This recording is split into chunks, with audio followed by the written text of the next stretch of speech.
Hello बच्चों, let's see the question. The question is read the following statements and select the correct ones. तो हमें यहाँ पे 1, 2, 3 statements दे रखा है. इनको read करके हमें जो correct options है उसको यहाँ पे select करना है. Option 1 is 1 and 2, option 2 is 2 and 3, option 3 is 1 and 3 and option 4 is 1, 2 and 3. तो सबसे पहले हम लोग यहाँ पे इस क्वेश्चन का देखेंगे की concept. What is the key concept of this question. तो अगर हम लोग यहाँ पे इस क्वेश्चन की कंसेप्ट की बात करें तो हम लोग बोल सकते हैं जो सेलुलर ऑर्गेनाइजेशन होता है, यहाँ पे हमारे बॉडी का जो सेलुलर ऑर्गेनाइजेशन होता है एंड अलोंग विद कॉन्शियसनेस, यहाँ पे अलोंग विद कॉन्शियसनेस जो होता है वो होता है body's ability to respond to the stimulus. तो यहाँ पे सेलुलर ऑर्गेनाइजेशन और जो कॉन्शियसनेस होता है it is the defining feature of living. These are the defining feature of living organisms. तो यहाँ पे अगर हम लोग देखें कि यहाँ पे हमारा जो फर्स्ट स्टेटमेंट दे रखा है, what is the first statement, तो यहाँ पे लिखा है increase in mass and increase in number of individuals are twin characteristics of growth. तो हमारा जो फर्स्ट स्टेटमेंट है वो है यहाँ पे करेक्ट. यहाँ पे अगर हम लोग इंक्रीज इन मास की बात करें तो यहाँ पे जो इंक्रीज इन मास है it is with respect to cell division. तो यहाँ पे increase in mass by cell division, increase in mass by cell division and increase in number of individuals it is the twin character of growth and increase in number of individuals जो होता है वो यहाँ पे होता है twin characters of growth. मतलब कि ये दोनों ही जो है same characters of growth है, they are twin characteristics of growth. उसके बाद अगर हम लोग यहाँ पे ये बोले कि यहाँ पे ये जो दोनों ही है they are the twin characteristics of growth.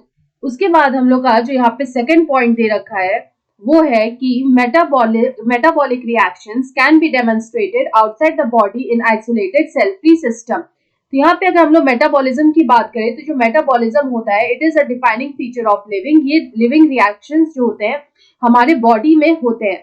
तो यहाँ पे it is a set of reactions occurring inside the living body, the living body. हमारे लिविंग बॉडी जो होता है उसमें यहाँ पे ये मेटाबॉलिक रिएक्शंस जो होते हैं वो हमें देखने को मिलते हैं.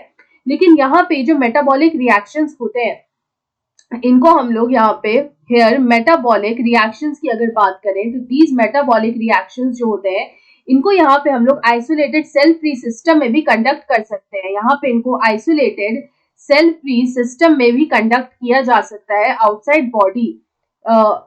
Isolated cell free system outside body भी इसको यहाँ पे किया जा सकता है. इस तरह के रिएक्शंस को जो हम लोग बोलते हैं living reactions, these are living reactions. तो इसको हम लोग डेमोन्स्ट्रेट कर सकते हैं outside body in a cell free isolated system.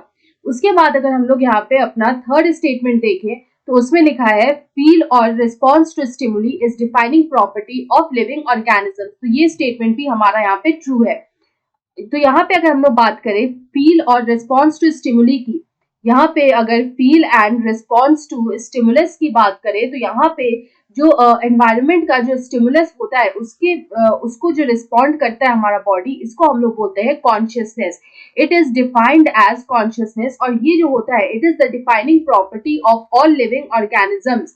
ये होता है यहाँ पे defining property of all living organisms from eukaryotes to prokaryotes. हर तरह के लिविंग ऑर्गेनिजम्स का ये डिफाइनिंग प्रॉपर्टी होता है विच इज कॉन्शियसनेस. और कॉन्शियसनेस का मतलब होता है कि एनवायरनमेंट में जो स्टिमुलस होता है उसके रिगार्डिंग यहाँ पे रिस्पॉन्स को प्रोड्यूस करना. तो यहाँ पे अगर हम इस क्वेश्चन का करेक्ट आंसर देखें तो हम देख सकते हैं हमारा जो यहाँ पे तीनों स्टेटमेंट्स है वो यहाँ पे ट्रू है. All three statements are true. तो हमारा जो करेक्ट आंसर होगा वो होगा option 4, 1, 2 and 3. So option 4 is the right answer. I hope you understood it well. Best of luck.